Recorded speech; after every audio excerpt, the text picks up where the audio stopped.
रामनिवास महाविद्यालय चित्रकूट फरक्काबाद के स्टूडेंट्स जिनके पास शिक्षा शास्त्र विषय है और थर्ड सेमेस्टर के हैं वो, तो ऐसे बच्चों के लिए मैं डॉक्टर त्रिपाठी और जिसका व्हाट्सएप नंबर है 9411607905। इस पर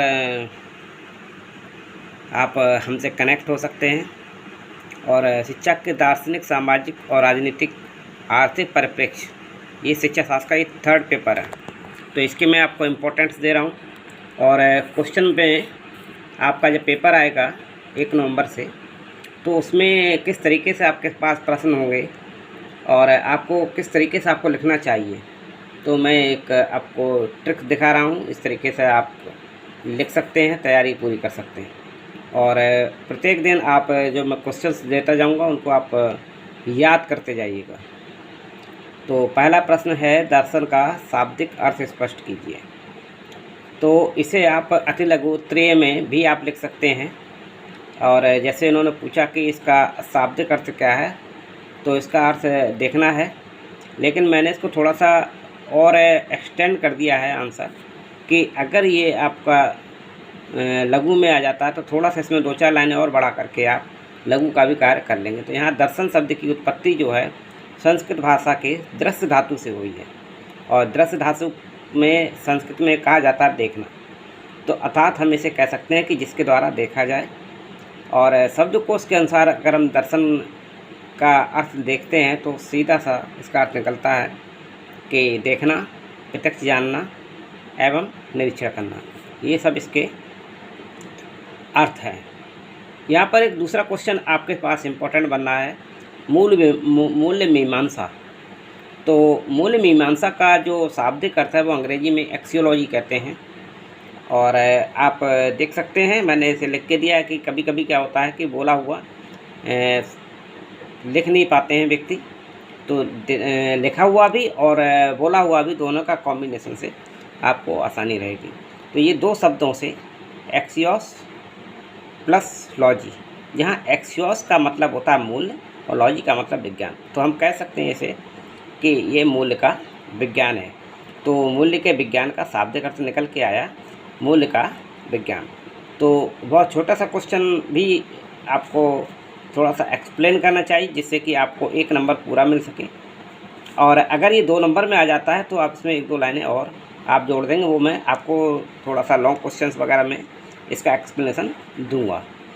तो इस तरीके से आप साफ राइटिंग में लिखने का प्रयास करिएगा, एक एक अक्षर आपका पढ़ने में आए और बहुत सिस्टमेटिक वे से जिस प्रश्न का उत्तर आप दे रहे हैं उसका नंबर पड़ा होना चाहिए और उसी का आंसर अच्छी तरीके से देना चाहिए।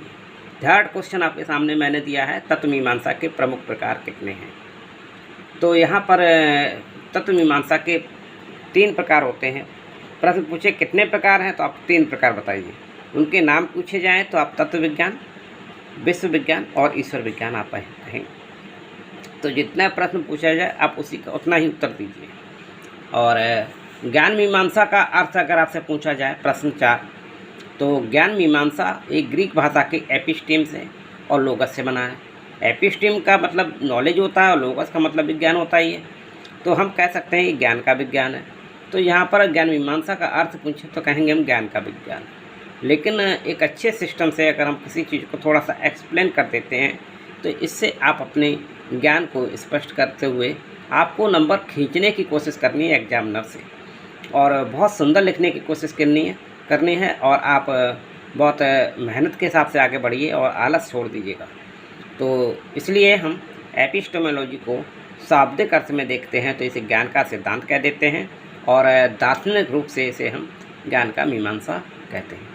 एक और क्वेश्चन आपके सामने है, मूल मीमांसा की 2 विशेषताएं बताइए। तो यहाँ पर मूल मीमांसा की आप 2 विशेषताएं हेडिंग डालिए और उसमें आप लिखिए। पहला है हमारे जो मूल्य होते हैं जीवन में, तो यहाँ पर लिखा हुआ मूल्य जीवन के मानक रूपी मानदंड हैं।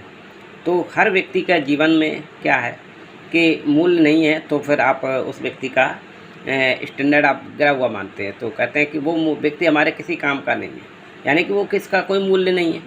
तो हमारे जीवन के जो भी हम स्टैंडर्ड सेट करते हैं उसी से हमारी वैल्यू बढ़ती है। तो यानी कि सबसे इम्पोर्टेंट जो पॉइंट है मूल्य मीमांसा का, वो यही कहता है कि मनुष्य जीवन के मानक रूपी मानदंड जो होते हैं वो मूल्य मीमांसा हैं। तो इसलिए प्रत्येक छात्र को भी अपने छात्र जीवन में अपने जीवन के मूल्य सेट करने चाहिए। तो पहला पॉइंट, एक लाइन है बस छोटी सी, मूल्य जीवन के मानक रूपी मानदंड है। दूसरी चीज़, समाज द्वारा मूल्यों को स्वीकृति दी जाती है। तो जैसे जिस समाज में हम लोग रहते हैं उसी हिसाब से हमारे समाज में हमको वैल्यू दी जाती है और ऐसी स्वीकृत होती है।